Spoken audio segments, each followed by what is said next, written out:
Samahan nyo nga ako mare na makipag-date sa sugar daddy ko. Wala kasi siyang pasok sa sabungan kaya siguro inaya ako. O baka naman walang puhunan kaya hindi makatalpak. Sabi ko naman kasi sa'yo, ako na lang ang himasin mo, wala ka pang talo.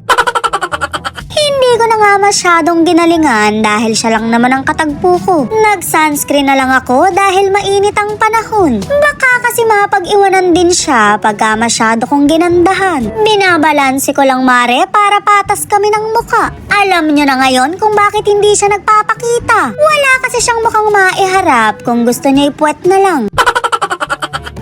Road trip nga lang kami na akala mo ba nagsusumixtin. Kabod na nga lang siyang huminto para kumuha ng kaperahan. Ililibre niya daw ako ng merienda basta magturo na lang ako. Napakagalante mo naman, mukhang paldong-paldo ka sa sabong.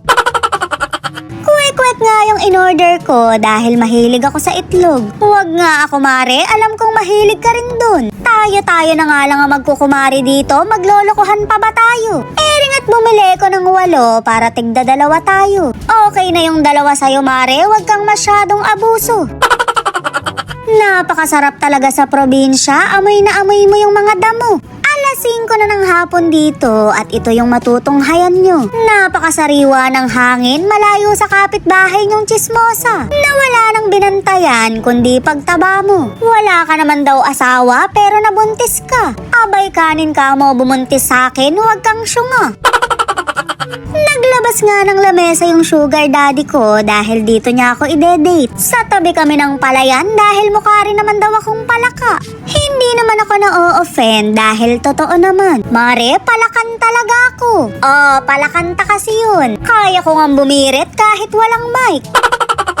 Simple lang talaga kaming mag-date dahil simple lang din naman ako. Ginagaslight ko na lang yung sarili ko dahil alam kong natalo lang siya sa sabong. Tusok-tusok na lang muna ako ng fishball dahil mamaya'y ako naman ang tutusukin niya. Kabugok mo nga, dati ka bang manika? Maiiyak ka na lang pagkakarayom ang tinusok sa'yo.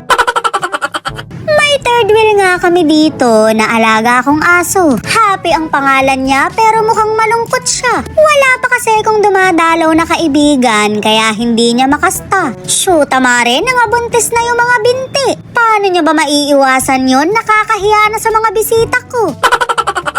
Napakabongga mare, hitik na sa bunga yung mangga ng sugar daddy ko. Mataas na rin yung palay na tinanim ko kaya itutur ko kayo. Nagsisimula na siyang mamunga kaya nangangamoy kita na. Napakahirap magtanim mare kaya pasensya na kayo. Hindi ako ang makakatupad ng bigas na 20 per kilo. Kayo naman kasi pinangakuan na nga tayo, gusto nyo pang tuparin. Madilim na nga mare, kaya babalik na ako. Baka mamatanda ako, kabod na lang palakihin yung kifi ko. Masyadong matutuwa yung sugar daddy ko, baka pakasalan na ako. Bago naman ako pumayag, tumapak din muna siya sa punso para lumaki yung kanya. Charis!